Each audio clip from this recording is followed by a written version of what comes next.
Welcome aboard, applicants. Today I thought we might take a little bit of a time for contract law review, particularly spending a little bit of time in contract formation. Now, and I'm hoping too that this is just going to be a survey, an overview, a review of sorts, and I think it'll be pretty fun. So let's begin. Contract law. Now, in contract law, there's primarily three phases that a contract can go through: contract formation, contract performance, and breach. Okay. Now, today, like I said, we're going to be talking about contract formation. We're also going to be talking about, in later podcasts, contract performance and contract breach issues. Okay. So specifically focusing on contract formation, let's begin with the first consideration for our paper, the applicable law. Now, the applicable law will be the law that governs the main questions that come out of the formation issues, out of the performance issues, and you guessed it, out of the breach issues as well. There are two laws that govern contract law. The common law. Well, how would you know if the common law was governing your contract? Well, it would be for the sale of services, or excuse me, your contract would concern services, the sale of an interest in land, or the sale of like an intellectual property. Mainly too, anything that would not pertain to the Uniform Commercial Code would be lumped into the common law. Okay. Now, what is the Uniform Commercial Code then, you might ask? What law and what does it govern? Well, it governs the contracts for the sale or transaction in goods. Now remember, goods are tangible personal property that are identifiable at the time of contract formation. So if your contract concerns goods or the sale of goods, most likely the Uniform Commercial Code applies. Otherwise, it's most likely going to be governed by the common law. But what about those situations where you can't make up your mind? This would be where you would apply the predominant factor test. Now, in the predominant factor test, you would look to see what is the predominant factor of your contract. What is your contract predominantly concern? And then you would be able to determine if it's a common law contract or a Uniform Commercial Code contract. And it's literally just as basic and as simple as that. Although sometimes the determination can get a little tricky, but it easily sorts itself out with the predominant factor test. Okay, now after we've established the applicable law, we now go down to an additional consideration if we have the Uniform Commercial Code as our governing law, and that would be merchants. Merchants, remember, are those that deal regularly in the goods of the kind involved in the contract or hold themselves out as having special skill or knowledge pertaining to said goods. And we should establish those in the Uniform Commercial Code as whether or not our parties are a merchant or a non-merchant, because this helps us to make some determinations later down the road as to, like, for instance, the merchant's firm offer rule, whether or not we have the merchant's confirming memorandum for a statute of frauds exception, and so forth. And also, too, merchants are held to a higher standard of commercial reasonableness. So establishing whether a party to a contract is a merchant is, when you're dealing with the Uniform Commercial Code, is a must. Okay. Now, after establishing our party status as either a merchant of the contract, we now go down to contract formation. Well, a validly enforceable contract contains enforceable offer, acceptance, consideration without any applicable defenses to contract formation. Now, you might be asking yourself, okay, what's an offer here? An offer is a present manifestation of an intent to be bound, communicated to an identified offeree, empowering that offeree to accept the offer.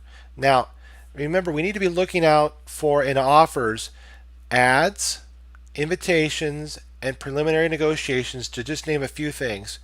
Ads in particular, though, have a split and the split would be if an ad. Okay, first of all, generally ads are not considered an offer. However, ads could be considered an offer if they identify a particular party that can accept the offer. Like a first person I hear from gets it, or a first come first served basis. Okay, that would be very very common in terms of ads that possibly could be offers. Okay, now intent to be bound under offer, we look to an objective standard. We look to see an intent. Has the offeror obligated themselves to their offer? Otherwise, it would be illusory. Okay, in other words, it wouldn't be a valid offer, because it wouldn't bind the offeror. And that's why the objective standard comes in and says, would a reasonable person in the position of the offeree, the party who is receiving information concerning the offer, believe that the offeror is obligating themselves, binding themselves to their offer? If that's present, then we have intent. The next thing, we look to terms, the terms of our offer. We look to quantity. In the Uniform Commercial Code, this is a big deal. Price, price and parties, subject matter, and time for performance. Now remember, the common law is very strict in these areas. And what that means is oftentimes the common law will be looking for all of these to be present, or if they're not, maybe there'll be an agreement to agree later at a later point to fill in those terms. Okay, but the Uniform Commercial Code is very liberal in this sense, except for quantity, price, and parties. They will fill it in with reasonable terms. Like for instance, if time for performance is missing, they'll fill it in with reasonable time. Okay, and then under communication, we're seeing whether or not the offeror has communicated to the offeree. And so why? Because that would give the offeree notice that they have a power to accept the offer. Now that we've established that we have an offer, let's go into the acceptance. Acceptance can, under the common law, would be looked at through the lens of the mirror image rule. No pun intended. And then we're also, now if we're dealing with the Uniform Commercial Code, we would probably be leaning more to the side of mutual assent, meaning that there's a meeting of the minds. And remember, mutual assent means offer and acceptance. So the Uniform Commercial Code is essentially saying that the meeting of the minds is the bringing together both of the offer and the acceptance between the parties. Now, we need to be looking at the type of contract when we're considering acceptance. Now, there's two types of contracts. There's a unilateral contract and a bilateral contract. And a unilateral contract is a contract that can only be accepted upon by performance, a return performance. A bilateral contract, in contrast, is something that can be accepted by a promise. So the offeror promises, and then the offeree can promise right back in a bilateral contract and accept that offer. Now, obviously, just to go back and touch upon something, that would not be the case in a unilateral contract. In a unilateral contract, when the offeror made a promise, the offeree in a unilateral contract has to accept by performance. Now remember, once that performance has begun, the offeror should give the offeree a reasonable time to complete performance, because that is, in essence, their way of accepting the offer. Now, the termination of an offer considerations we should be looking at. Now, under acceptance, we're looking at also, can an offer be terminated? Okay, and if it can, how can it be terminated? First of all, it'd be the death or incapacity of the parties. What parties, you say? The contracting parties. So if one of the contracting party dies, generally, the contract terminates, okay? Now, let's say the subject matter is destroyed. Same outcome. Now, what about a time lapse? Also the same outcome. What happens to our offer is the offer is terminated, and therefore a terminated offer cannot be accepted. Okay, now down here under irrevocable offers, what are some things that can make our offers irrevocable? What do I mean by irrevocable? Well, opposite irrevocable obviously is revocable offers. The offeror can revoke their offer until acceptance, or that offer becomes irrevocable. And that's why I wanted to spend just a moment here on the types of irrevocable offers. There's something called merchant's firm offer, right here, in a merchant's firm offer, the merchant is stating in writing that they will hold open their offer for a reasonable time, or for the time stated or a reasonable time, but neither one of those should exceed 3 months. Now, an option contract, this would be more likely to pop up in a common law situation, would be an offer that's held open through new or additional consideration paid for by the offeree. Now, over here under detrimental reliance, this would be when the offeree, in reliance upon the offeror's communicated offer, takes some kind of action in reliance on possibly accepting that offer. Now, under unilateral contract, once performance has begun, this goes back up to our type of contracts, unilateral contract. We're looking to see, has the party who's accepting by performance actually begun performance? And if that's the case, like we talked about, they should be given a reasonable time to complete their performance. Okay, now also under mailbox rule, we may see an offer become irrevocable. This would mean that upon proper dispatch, the offeree has accepted the offer, and in essence, obviously the offers become irrevocable. But this is why I put this in there so we don't forget about it. It often will pop up in our hypotheticals that upon proper dispatch, an offer can be accepted. Okay, now can an offer be rejected? Absolutely it can. Now, what power, what effect does rejection have upon the offer? Well, not a whole lot. And I was going to say, because what all the offeree is saying when they reject the offer is that they reject the offer as it currently is. They might change their mind later and come back and actually accept that same offer. But at the present moment, they're indicating to the offeror, I'm not interested in that offer. That's technically what a rejection is. But it doesn't disturb the offer. It just essentially tells the offeror that, or the offeree is telling the offeror through rejection that the offeree has decided not to accept that offer at the present moment. Now, what about shipment of non-conforming goods? Now, this is oftentimes more pop up in the Uniform Commercial Code. A non-conforming good is a good that the parties did not basically agree to. Okay. Now, what does that mean? That there's a shipment of, let's say, red hats rather than blue hats, or we'll say a number one peach versus a number 2 peach, or you could say, let's say, trying to think here for a minute here, maybe I can't. You know what? I'll bring this to the chat. Chat, what can you think of in terms of shipment of a non-conforming good?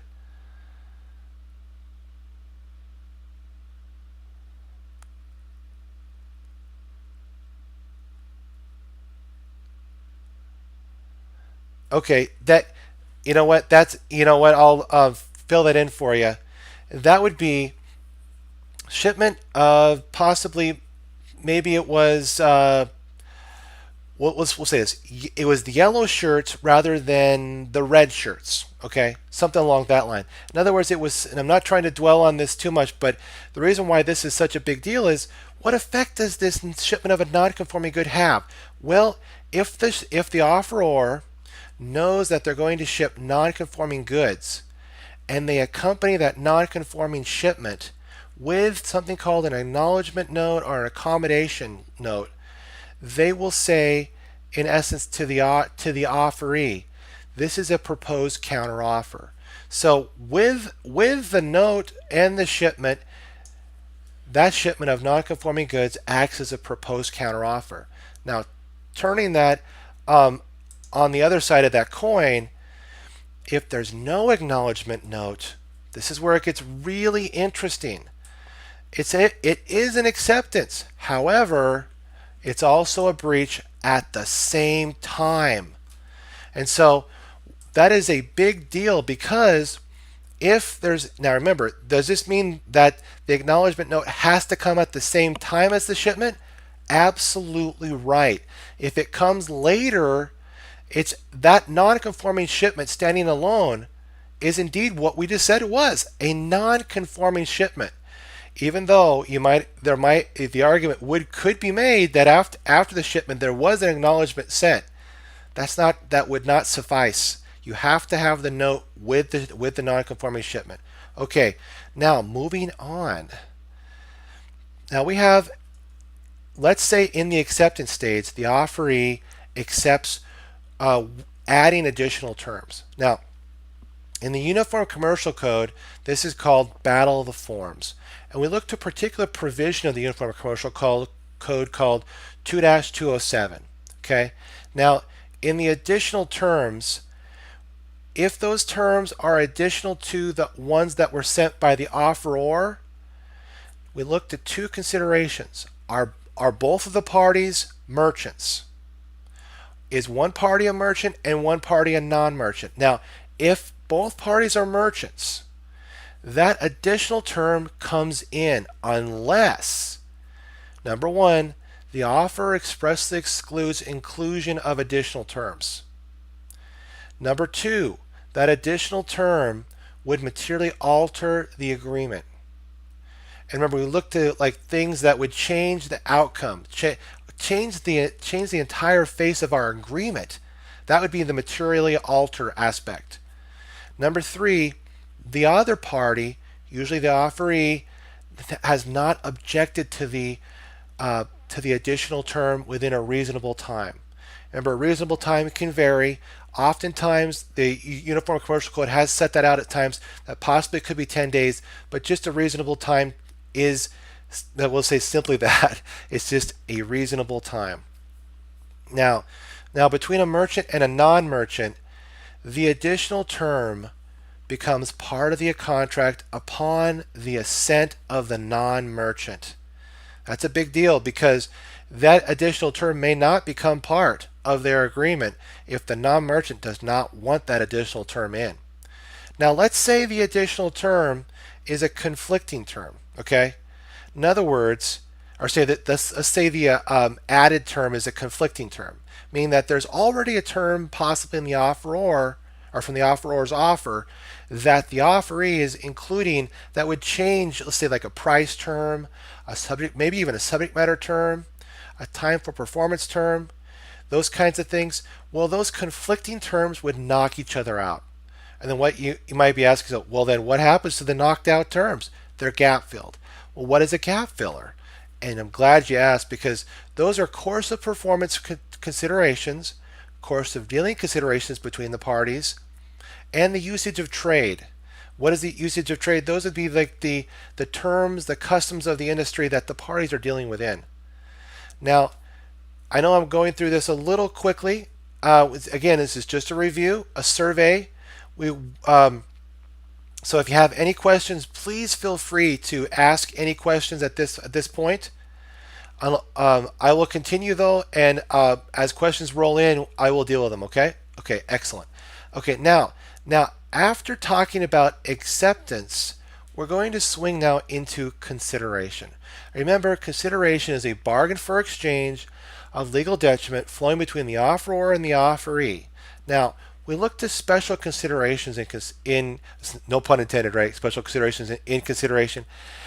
We look to whether or not we have past consideration. In other words, consideration that was, again, in the past, it's old consideration. Trying to be brought in as new consideration, that won't work.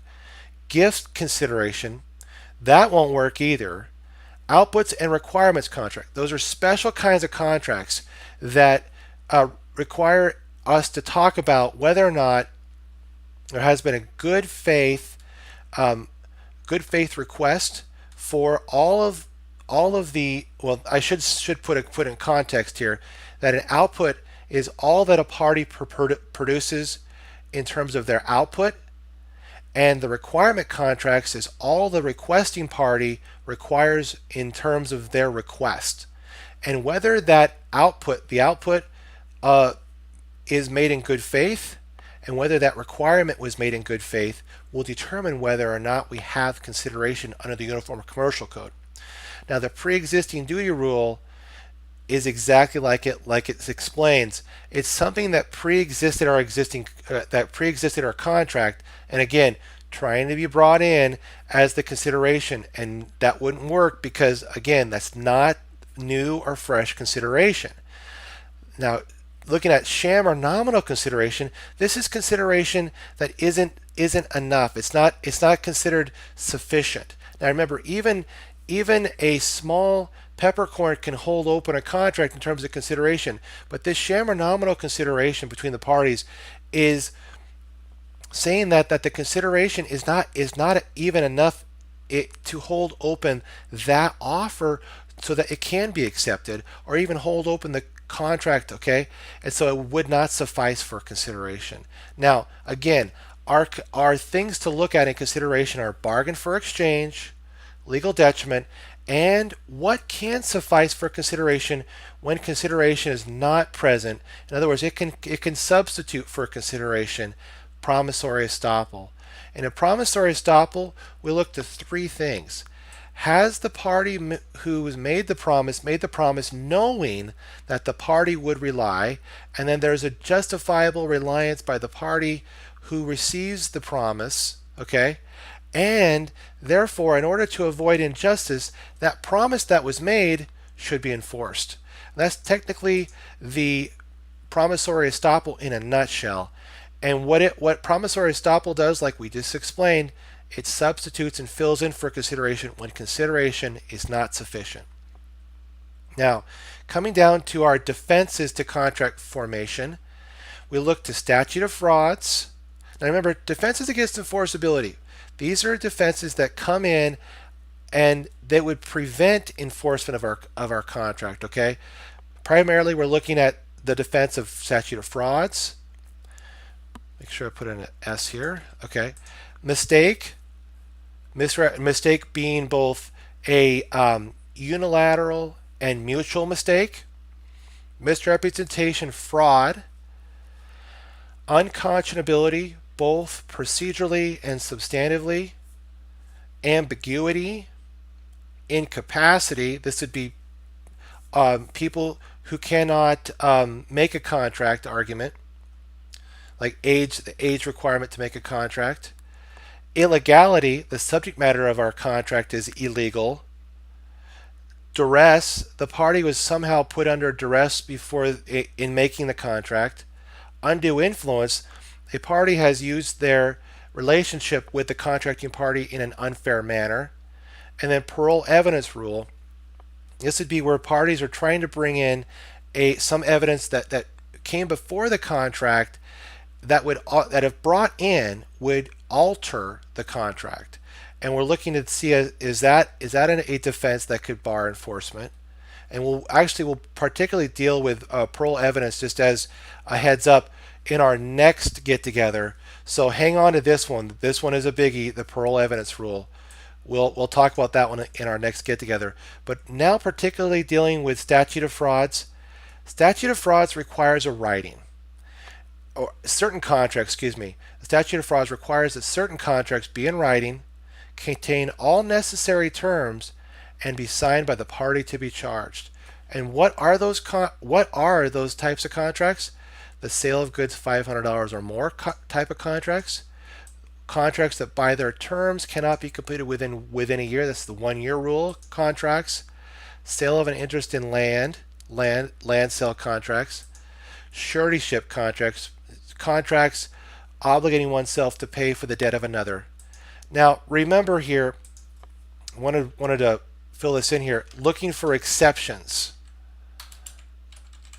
Okay, keep an eye out for exceptions to the statute of frauds, and let's walk through here together.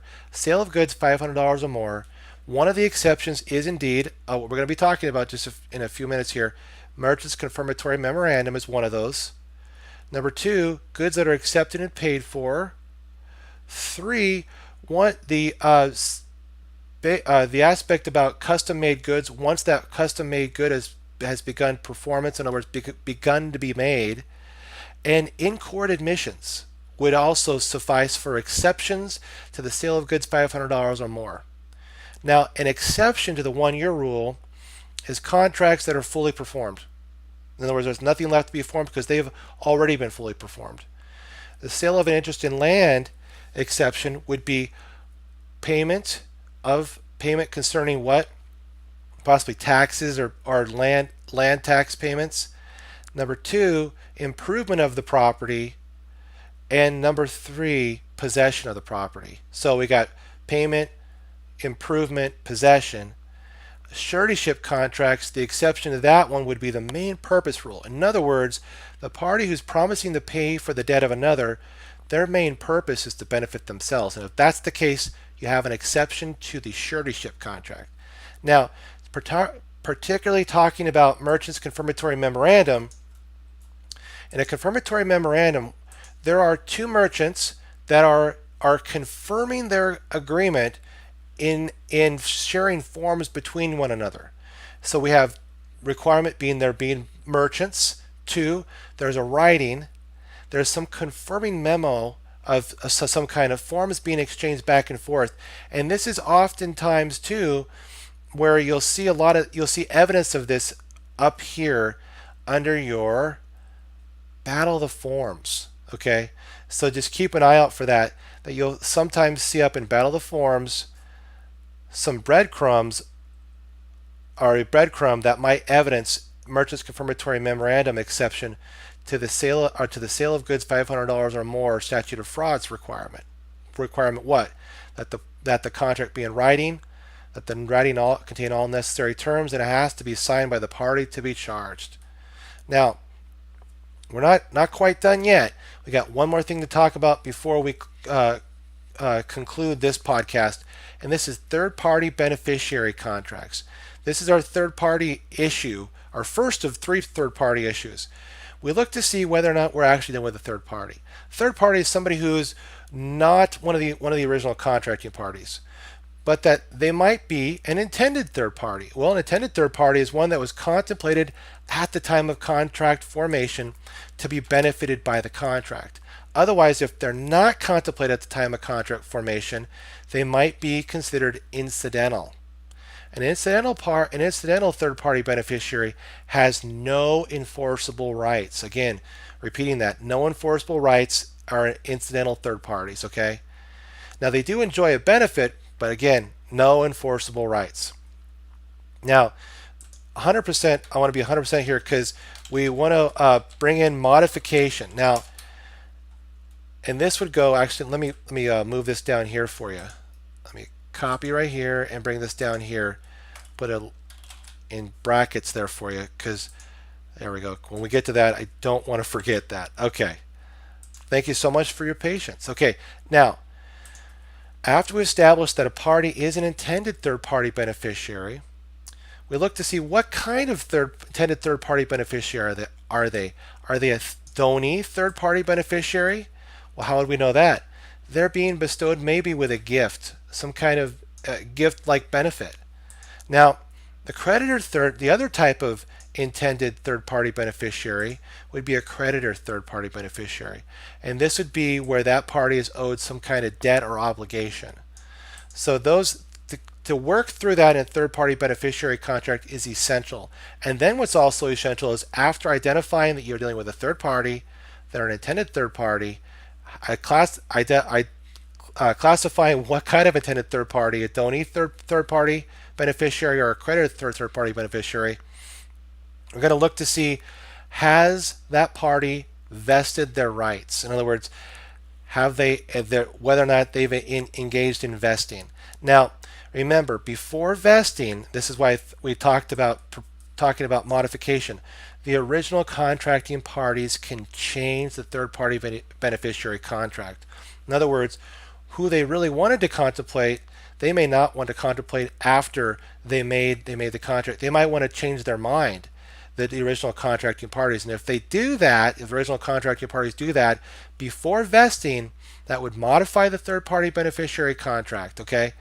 Otherwise, now, let's say there's vesting that happens before modification, that modification would be ineffective. So let's talk now about vesting. There are three ways that the rights that an intended third-party beneficiary can vest. Learning and assenting that they have a benefit. So in other words, they learn of it, they're given some kind of notice concerning it, and they agree or accept it. Now, they also, now the second way is that they maturely change position in reliance upon. Reliance upon what? Them receiving that benefit. So if they maturely change in some way, they maturely change their position in some way, in reliance, that may be a way for their rights to vest. The third way is that if they bring suit to enforce their rights, and that would be that would complete our ways of vesting. So learning and ascending, maturely change the position and reliance upon, and bring a suit to enforce. Now, this also, we want to make sure to bring up defenses in terms of our third-party beneficiary contracts, because all defenses that the promisor, obligor, could bring against the promisee, obligee, they could also bring against that part. They can also bring against. Yes, does the third party need a writing? That's exactly right. There needs to be a writing. They're very good. I'll just throw that in there. Excellent. Now, all the defenses that the promisor or obligor could bring against the promisee or offeree, they could bring against, or excuse me, let me say that better here. All defenses that the promisor or obligor could bring against the promisee or obligee, the promisor or obligor can bring against the third party beneficiary. Okay, so with that, I think we'll conclude this podcast. Thank you so much for joining us on this review, and please tune in for more reviews. We're going to be talking about contract performance in our next get together. Want to put a quick shout out to, do they need a copy of the contract with their name on it? Yes, that's why there'll be some kind of evidence that they were contemplated at the time of contract formation, that they were indeed named in the contract to be contemplated. Or sorry, named in the contract, contemplated at the time of contract formation to be benefited by the contract. Thank you for pointing that out. But the third party is a third party because they were named in there. They were a person that the two contracting parties said that they want to benefit by this contract. They might even call them out by name. And that's exactly a great point. Very good. Do they need a copy of the contract with their name on it? Okay, yeah. They would be able to point to the original contract and say, because that contract was an enforceable contract and that contract named me as a third party beneficiary, they would be able then to step into the role of the third party beneficiary. They'd have to first then identify, are they an entity intended? Well, obviously we've established that they were contemplated. Otherwise they would have been incidental. If they're intended, then what kind of intended third party beneficiary are they? They need to establish if they're a donee third party beneficiary or a creditor third party beneficiary. And then very importantly, have they vested their rights before modification? Modification, what do you mean by modification? Modification meaning that the original contracting parties can actually modify their contract to technically not benefit the third party beneficiary unless vesting came before. And that's why looking to whether or not there's been a vesting of rights through learning and ascending by the third party beneficiary, third party beneficiary maturely changing position and reliance upon the third party beneficiary contract, or 3, the third party beneficiary bringing suit to enforce their rights would vest their rights in terms of the third party beneficiary contract. Okay, and then make sure to look out for defenses as an additional issue to bring up on your paper. Okay. Could you talk about merchant's confirmatory memorandum? Okay. Excellent. I'll pull that out right now. Well, first of all, it has to be in writing. So like we were talking about in writing, it has to be by a merchant, and then has to contain, actually, you know what, I'm going to put these two together. Writing by the merchant, containing all necessary terms and not objected to within 10 days. And yeah, does it substitute for acceptance? No, it actually is an exception to the statute of frauds writing requirement or the signature of the party to be charged requirement. Now, remember, an exception is kind of like a workaround. It's like saying we may not have a sufficient writing or may not have a sufficient signature by the party to be charged, the party being sued, but we have a merchant's confirmatory memorandum that would substitute, be an exception to the statute of frauds bar against enforcement of the contract if we have a writing by the merchant, and that writing contains all the necessary terms, and that writing is not objected to within 10 days by the other party. Now, what about merchant's firm offer? Okay, now up here under merchant's firm offer, this is where we look at, here we go. That's the kind of irrevocable offer. That would make our offer not revocable by the offeree, offeror for the time stated, a reasonable time, but neither of those to exceed 3 months. And just remember too that even though a merchant's firm offer may have expired, that does not necessarily terminate the offer, because remember, the offer continues even beyond a merchant's firm offer until the offeror revokes the offer. Okay, only between two merchants. See, this one here. The merchant's firm offer can be between a merchant and a non-merchant. So you have merchant one of the parties being a merchant requirement. You have this merchant has to sign the writing, so a writing and a signature by the merchant, and you have to indicate or look to see if there's been any type of time element mentioned. Like, does it say for a reasonable time? Is there a time stated? But remember, neither one of those can exceed 3 months by according to the Uniform Commercial Code. And no, it doesn't have to be just between two merchants. It can be between a merchant and a non-merchant. The merchant's firm offer can. Now remember, underneath the merchant's confirmatory memorandum, by definition, it has to be between merchants. But the aspect is it just is by a writing by the merchant, okay, by a merchant. So even though the requirement is confirmatory memorandum, can this also be between a merchant and a non-merchant? You know what? I'm just gonna be strict on this one and say it's between two merchants. Okay. But in this one up here, like we just talked about, under merchants firm offer, this could be between two merchants, but sometimes it could be between a merchant and a non-merchant. Okay. Thanks for the podcast. Okay. All right. You're very welcome. I want to put a shout out to Chess Cruncher TV. Excellent job, Chess Cruncher. Keep chess crunching. I also want to put a shout out to my Amazon Kindle book, Battling the Big Bad Baby Bar Essay Basics. Okay, thank you so much, applicants, and I wish you the best and best of luck on the bar exam.